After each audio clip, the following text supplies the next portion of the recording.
ഉൾപ്പെടെ പിന്തുണ കിട്ടുന്നു എന്നുണ്ടെങ്കിൽ ഉൾപ്പെടെ നമുക്ക് എൽഫെയർ പാർട്ടിയുടെ പിന്തുണ കൂടാ. അക്കാര്യത്തെക്കുറിച്ച് കഴിഞ്ഞ ദിവസം തന്നെ പ്രതികരിച്ചു എന്നാണ് എനിക്ക് തോന്നുന്നത്, മാധ്യമപ്രവർത്തകർ ചോദിച്ചപ്പോൾ.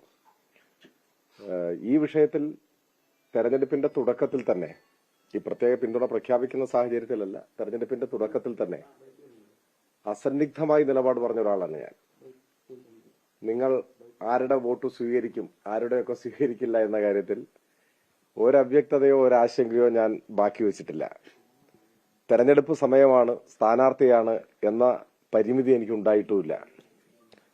ആ ചോദ്യം മാധ്യമപ്രവർത്തകർ ചോദിച്ചപ്പോൾ ബിസ്ക്കറ്റിന് രുചിയുണ്ടെന്ന് മറുപടി പറഞ്ഞ ആളല്ല ഞാൻ. അപ്പോൾ അതെല്ലാവരും ഓർത്തിരിക്കുന്നത് നല്ലതാണ്. അപ്പോൾ തെരഞ്ഞെടുപ്പിന്റെ തുടക്കത്തിൽ തന്നെ അക്കാര്യത്തിൽ നിലപാട് വ്യക്തമാക്കി കഴിഞ്ഞ ഒരാളാണ് ഞാൻ. PDPയുടെ പിന്തുണയുടെ കാര്യത്തിൽ PDP മതരാഷ്ട്രവാദവും വർഗീയതയും മുൻപോട്ട് വയ്ക്കുന്ന ഒരു വിഭാഗമാണോ എന്ന് വിമർശിക്കുന്നവർ മറുപടി പറയണം. ആണെങ്കിൽ ഞാൻ പറഞ്ഞ വിഭാഗത്തിന്റെ വോട്ടുകൾ എന്ന നിലയ്ക്ക് നമുക്ക് ആ നിലപാട് തന്നെ സ്വീകരിക്കാം. എന്നാൽ എത്രയോ വർഷങ്ങളായി ശക്തമായ മതനിരപേക്ഷ നിലപാട് പറയുകയും മതനിരപേക്ഷ ചേരിയെ ശക്തിപ്പെടുത്തുന്ന രാഷ്ട്രീയ നിലപാട് സ്വീകരിക്കുകയും ചെയ്യുന്നവരാണ് അവർ. അവർക്കാണ് അറിഞ്ഞുകൂടാത്തത്. അതുകൊണ്ട് തന്നെ ഈ സമീപകാലത്തുള്ള എല്ലാ തെരഞ്ഞെടുപ്പിലും അവരുടെ പിന്തുണയും ഇടതുപക്ഷത്തിനായിരുന്നില്ല. അതിനു മുൻപ് ഒരു UDFനെ പിന്തുണച്ചിട്ടുണ്ട്. ഇനിയിപ്പോ അവർ പുതിയതായി മതനിരപേക്ഷ നിലപാടിൽ നിന്ന് പുറകോട്ട് പോയാൽ അപ്പോൾ അക്കാര്യത്തിൽ കൃത്യമായ നിലപാട് പറയുകയും ചെയ്യും. മതനിരപേക്ഷ നിലപാട് ഉയർത്തിപ്പിടിക്കുകയും സ്വീകരിക്കുകയും അത് പുലർത്തിപ്പോരുകയും ചെയ്യുന്ന ആളുകൾ പിന്തുണയ്ക്കുന്നു എന്ന് പറഞ്ഞാൽ ഇടതുപക്ഷത്തെ സംബന്ധിച്ചിടത്തോളം അതിലൊരു പുതുമയില്ല, ഞങ്ങൾക്ക് അതിലൊരു പ്രശ്നവുമില്ല. എന്നാൽ ജമാഅത്തെ ഇസ്ലാമിയെ സംബന്ധിച്ചിടത്തോളം അവർ മതരാഷ്ട്രവാദം ഉപേക്ഷിച്ചോ? അതാണ് ചോദ്യം. അവർ ആ നിലപാടുകളിൽ നിന്ന് പുറകോട്ട് പോയോ? അവർ ജനാധിപത്യ മതനിരപേക്ഷ നിലപാട് സ്വീകരിച്ച് ഒരു ബഹുസ്വര സമൂഹത്തെ ശക്തിപ്പെടുത്തുന്നതിന് വേണ്ടിയുള്ള അഭിപ്രായങ്ങളുമായി അവരുടെ അടിസ്ഥാന പ്രമാണങ്ങളെ തള്ളിപ്പറഞ്ഞ് അത് സമൂഹത്തെ ബോധ്യപ്പെടുത്തി കഴിഞ്ഞാൽ അതും സ്വാഗതം ചെയ്യപ്പെടേണ്ടതാണ്. ഞാനതാ പറഞ്ഞത്, അതിൽ വേറെ പ്രശ്നമൊന്നുമില്ല. അപ്പൊ ഇക്കാര്യത്തിൽ നിലപാട് എപ്പോഴും സുവ്യക്തമാണ്. വർഗീയത ഉയർത്തിപ്പിടിക്കുകയും മതനിരപേക്ഷതയ്ക്കെതിരായ നിലപാട് സ്വീകരിക്കുകയും മതരാഷ്ട്രവാദം ഉയർത്തുകയും ചെയ്യുന്ന ആളുകളുമായി ഒരു നീക്കുപോക്കോ ഒരു ബന്ധമോ ഒന്നും സാധ്യമല്ല. അത് ശക്തമായി പറഞ്ഞിട്ടുള്ളതാണ്. അത് പറയാൻ തെരഞ്ഞെടുപ്പോ സ്ഥാനാർത്ഥിത്വമോ ഒരു പ്രശ്നവുമായിട്ടില്ല. നിങ്ങൾ ഇനിയിപ്പോ ആവർത്തിക്കണം എന്ന് പറഞ്ഞാൽ ആവർത്തിക്കാനും എനിക്ക് മടിയില്ല. അതാണ് ആ കാര്യത്തിലുള്ളത്. മുൻപ് പിന്തുണ LDF സ്വീകരിച്ചിട്ടുണ്ട് എന്ന തരത്തിലുള്ള വീഡിയോകളും അതുപോലെ ഈ പോസ്റ്ററുകളൊക്കെ പുറത്തിട്ടാണ് വിമർശനം ഉന്നയിക്കുന്നത്. നേരിട്ട് പോയി ചർച്ച നടത്തി ആലപ്പുഴ ഗസ്റ്റ് ഹൗസിലടക്കം അങ്ങനെയൊക്കെ അവർ പറയുന്നു. ആ പാർട്ടി തന്നെ രൂപീകരിച്ചിട്ട് എത്ര കാലമായി നിങ്ങൾ നോക്കിയാൽ മതി.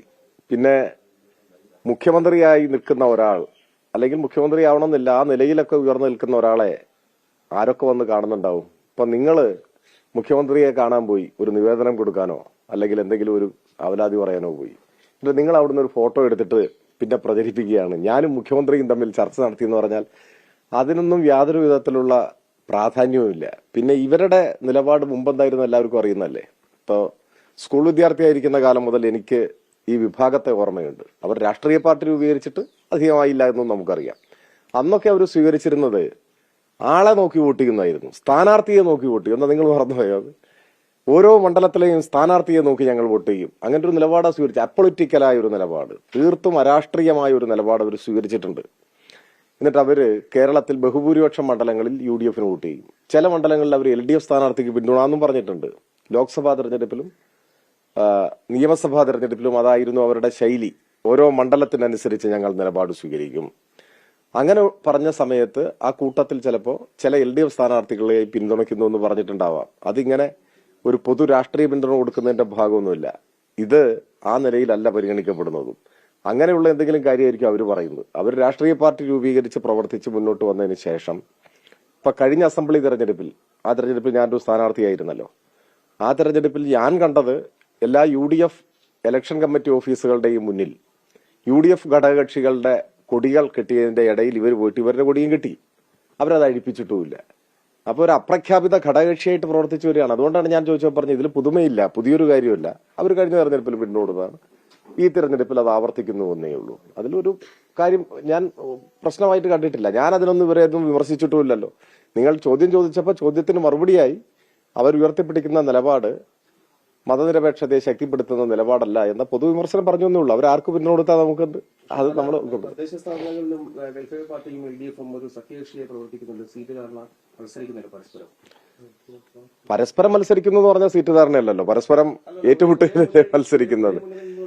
ഞങ്ങളുടെ മുന്നണിക്ക് സുവ്യക്തമായിട്ടുള്ള ഒരു ഘടനയുണ്ട്, അത് LDF ആണ്. ആ LDF-ൽ ഇത്തരത്തിലുള്ള ശക്തികളൊന്നുമില്ല. പിന്നെ തദ്ദേശ സ്വയംഭരണ സ്ഥാപനങ്ങളിലേക്കുള്ള തെരഞ്ഞെടുപ്പിൽ ചിലയിടങ്ങളിൽ പൊതുവായി സ്വീകാര്യതയുള്ള ആളുകൾ, പ്രത്യേകിച്ച് ഒരു രാഷ്ട്രീയ പാർട്ടിയുടെയും ഭാഗമല്ലാതെ മത്സരിച്ചിട്ടുള്ള സ്ഥലങ്ങളുണ്ട്. ഇപ്പൊ മലപ്പുറത്ത് ഇത്തരത്തിലുള്ള വേറെ ചില ആരോപണങ്ങൾ വന്നിരുന്നല്ലോ. കോൺഗ്രസും CPM-ഉം കൂടി ധാരണ ലീഗിനെ തോൽപ്പിക്കാൻ, നിങ്ങൾ കേട്ടിട്ടില്ലേ? ലീഗ് പഞ്ചായത്തൊക്കെ ഞാൻ പറഞ്ഞുതരാം. അങ്ങനെയൊക്കെയുള്ള വിമർശനങ്ങൾ ഉയർന്നു വന്നിട്ടുണ്ട്. അത് രാഷ്ട്രീയ പാർട്ടികൾ തമ്മിൽ രൂപപ്പെട്ടു വന്ന സഖ്യമൊന്നുമല്ല. CPM-നും കോൺഗ്രസിനും യോജിക്കാനൊന്നും പറ്റില്ല. എന്നാൽ ചില പ്രത്യേക പ്രദേശത്ത് മുസ്ലിം ലീഗിന്റെ ജനാധിപത്യ വിരുദ്ധമായ നീക്കങ്ങളോട് വിയോജിപ്പുള്ള കോൺഗ്രസ് ആശയഗതിക്കാരും ഇടതുപക്ഷ ആശയഗതിക്കാരും ഒക്കെ ഒരു മുകൾ തട്ടിൽ ആലോചിച്ച് രൂപപ്പെടുത്താത്ത ഒരു യോജിപ്പ് വളർന്നു വന്നിട്ടുണ്ട്.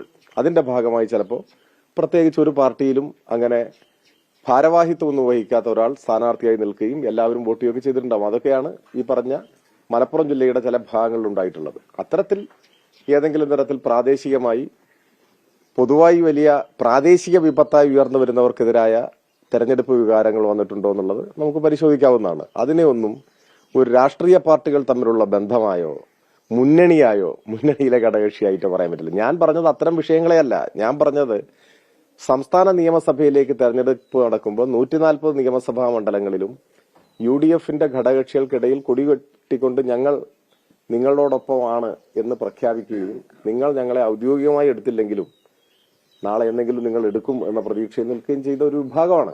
അത് നമ്മുടെ, അല്ലെങ്കിൽ അവർ നിഷേധിക്കട്ടെ, നമുക്ക് അതിന്റെ വസ്തുതകൾ മുന്നിലുണ്ടല്ലോ. ഞാൻ പറഞ്ഞ അതിൽ നമുക്ക് വിരോധമില്ല. മതരാഷ്ട്രവാദികളുമായി മതരാഷ്ട്രവാദവുമായി യോജിച്ചു പോകാം എന്ന് UDF തീരുമാനിച്ചു കഴിഞ്ഞാൽ അതിനെ ഒരു രാഷ്ട്രീയ നിലപാടെന്ന നിലയിൽ വിമർശിക്കുകയല്ലാതെ അതിൽ മറ്റു പ്രശ്നമൊന്നുമില്ല. അത്രയേ ഉള്ളൂ കാര്യം പറഞ്ഞിട്ടുള്ളൂ. അത് സ്വീകരിക്കട്ടെ. i2i News, an eye for truth. i2i News subscribe ചെയ്തിട്ടില്ലാത്തവർ ഇപ്പോൾ തന്നെ സബ്സ്ക്രൈബ് ചെയ്യുക. നോട്ടിഫിക്കേഷൻ ലഭിക്കുവാൻ ബെൽ ബട്ടണും അമർത്തുക.